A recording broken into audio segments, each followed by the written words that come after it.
Cross country run यो प्रतियोगितामा सहभागी बन्नका निमित्त नेपालको विभिन्न जिल्ला सँगै छिमेकी देश भारतको विभिन्न स्टेटबाट यो हाम्रो उर्लाबारीको गरिमालाई बढाइदिनको निमित्त यो प्रतियोगितालाई अझ ऐतिहासिक बनाइदिनको निमित्त यहाँनिर पालिदिनु भएको यहाँहरू सबैलाई म हृदयदेखि मेरो व्यक्तिगत तर्फबाट यहाँलाई म स्वागत गर्न चाहन्छु, हार्दिक स्वागत गर्न चाहन्छु। हामीमाझ एकदमै चर्चित होइन, हामीलाई धेरैपल्ट यो उर्लाबारीलाई समय उहाँले दिइसक्नु भएको छ। उहाँ चर्चित खेलाडी हुनुहुन्छ, उहाँ मोटिभेटर हुनुहुन्छ होइन, तपाईँहरू सबैले चिन्नु भएको छ, सबैको प्रिय पनि हुनुहुन्छ।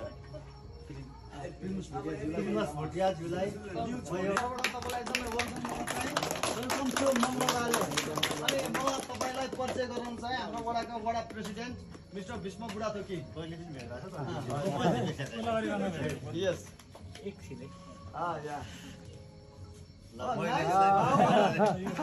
हामी त यस्तो हामी त भगाइदिने खालको युज गर्दैन।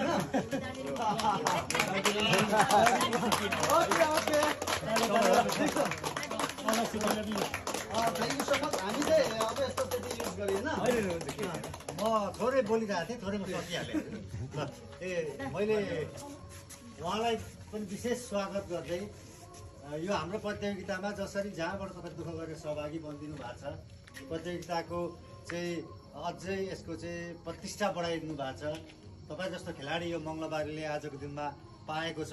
म विशेष गरी आयोजक इनिसिएटिभ हाम्रो युवा पर्गु राई ज्यूप्रति पनि हार्दिक आभार प्रकट गर्दछु, सम्पूर्ण टिमप्रति धन्यवाद पनि ज्ञापन गर्दछु। र यो ठाउँमा हामीले तपाईँहरूलाई शब्दरूपी स्वागत, आज शब्दले मात्रै स्वागत गर्न पायौँ। हामी पर विशेष स्वागत कार्यक्रम गर्ने तयारी गर्दा गर्दै यो कता म्यानेजमेन्ट भोलिको केमा हामी अलिकति भुलियौँ। त्यस कारणले गर्दा शब्दरूपी स्वागत फेरि पनि यहाँ हृदयबाट म यो ठाउँको तर्फबाट मेरो तर्फबाट गर्न चाहन्छु। र तपाईँहरूको यो बसाइ आजको रात सुखद होस् भन्ने पनि म यहाँनिर कामना गर्न चाहन्छु।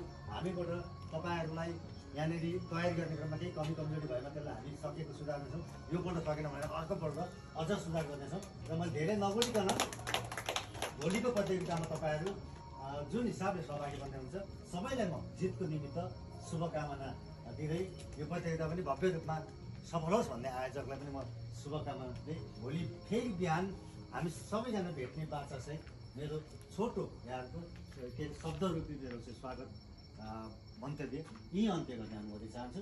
फेरि पनि